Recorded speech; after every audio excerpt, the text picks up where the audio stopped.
friends, welcome to Day 30 Daily Current Affairs. Today first news is Niti Aayog seeks to track impact of green weddings. It is about that there are so many big infrastructure projects,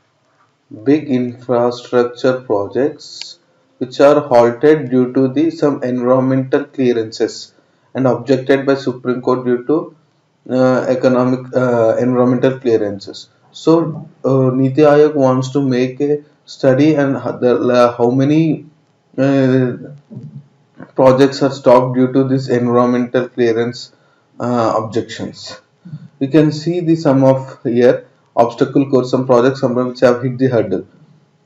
Mopa Airport, Goa. The Supreme Court in 2019 suspended environmental clearance but lifted it in Jan 2020 after imposing several conditions.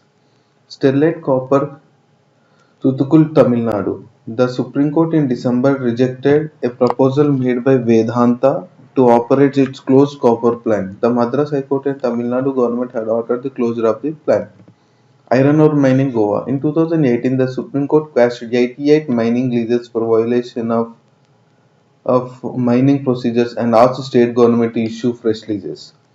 Next, sand mining, Uttar Pradesh. The National Green Tribunal in 2013 suspended sand mining operations and directed that environmental clearance to be obtained from authorities.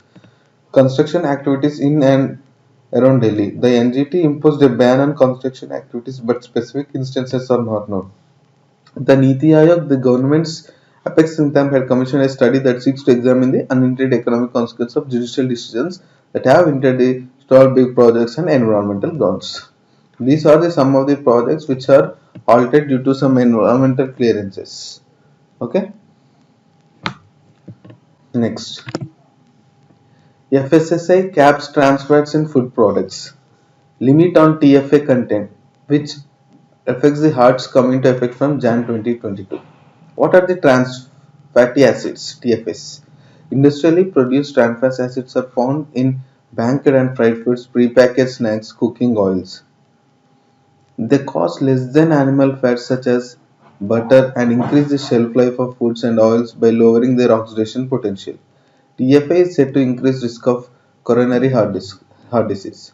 Globally, increased TFA intake is estimated to be responsible for more than 5 lakhs deaths per year.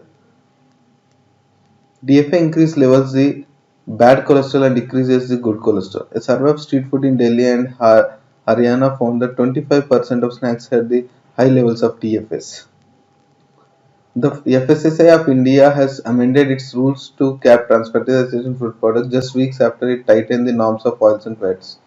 Food products in which edible oils and fats are used as an ingredient shall not contain industrial trans fatty acids more than 2% by mass of total oil and present in the product from Jan 2022.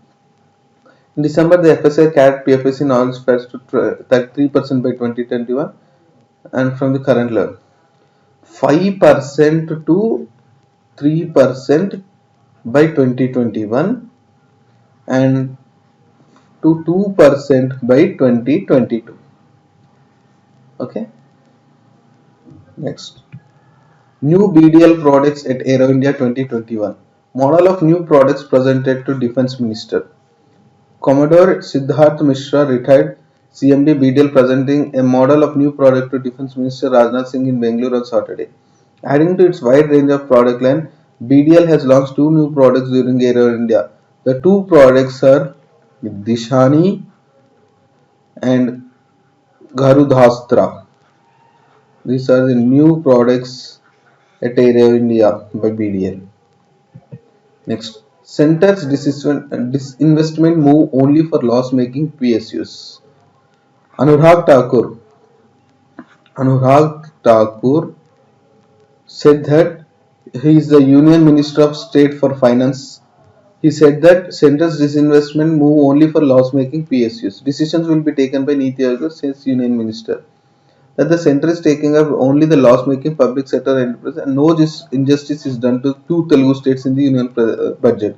Speaking at the party office and later a talk here on Saturday on Budget 2010, a giant stride towards Atmanirbhar Bharat organized by Laghu Udyog Bharati, Mr. Thakur said that The decisions on disinvestment of PSUs would be taken by Niti Aayog after categorizing them as strategic and non-strategic undertakings.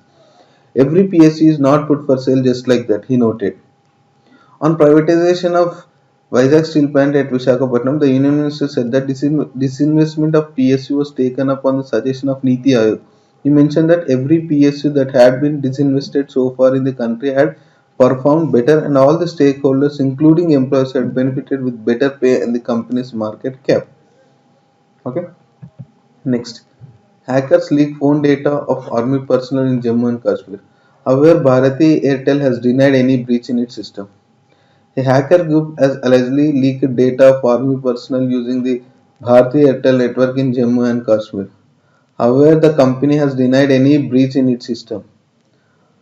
The group with the name of Red Rabbit Team hacked some Indian websites and posted the data on the web pages of those portals. The hackers shared some links of those web pages on Twitter in a comment over a tweet of cybersecurity research Rajshekhar Rajaharia and tagged several media organizations.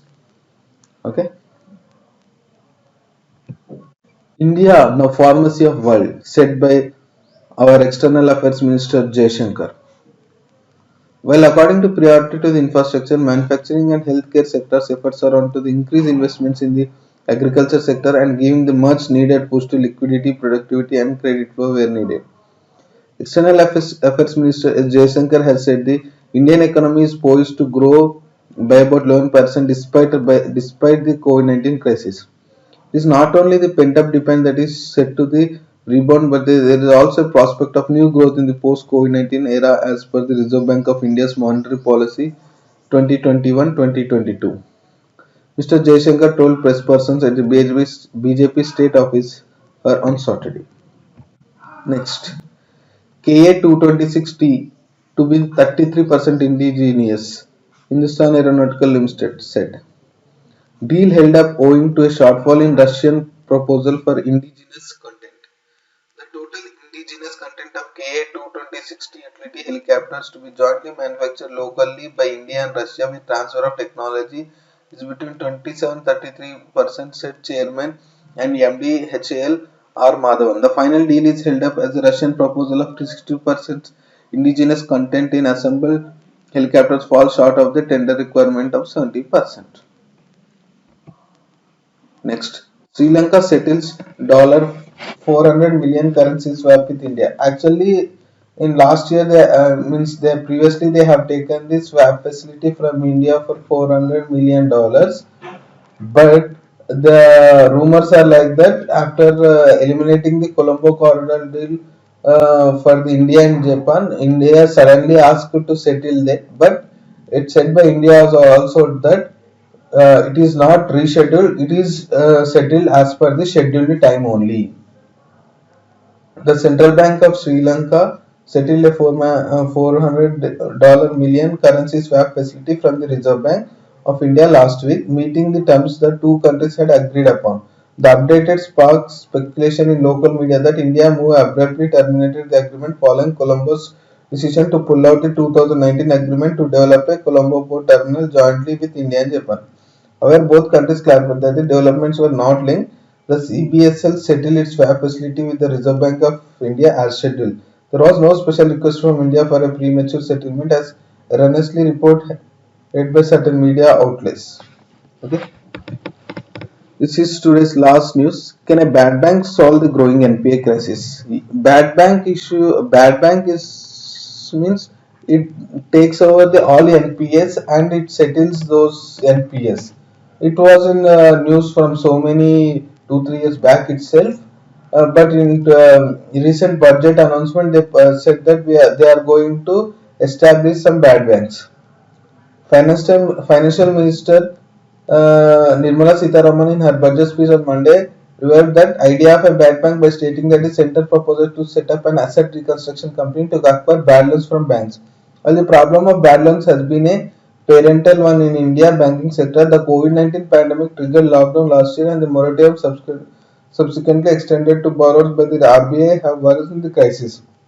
With the banks expected to report even more bad loans, this year the idea of bad bank has gained particular significance. What is a bad bank? A bad bank is a financial entity set up to buy non-performing assets or bad loans from banks. The aim of setting up a bad bank is to help ease the burden on the banks by taking bad loans off their balance sheets and get them to lend again to customers without constraints. After the purchase of the bad loan from a bank, the bad bank may later try to restructure and sell the NPA to investors who might be interested in purchasing it. This is the whole purpose of the asset reconstruction company or bad banks. Thanks for watching today's daily news and current affairs. We'll meet again in tomorrow daily news and current affairs. Uh, Please comment, subscribe, like and share. Thank you.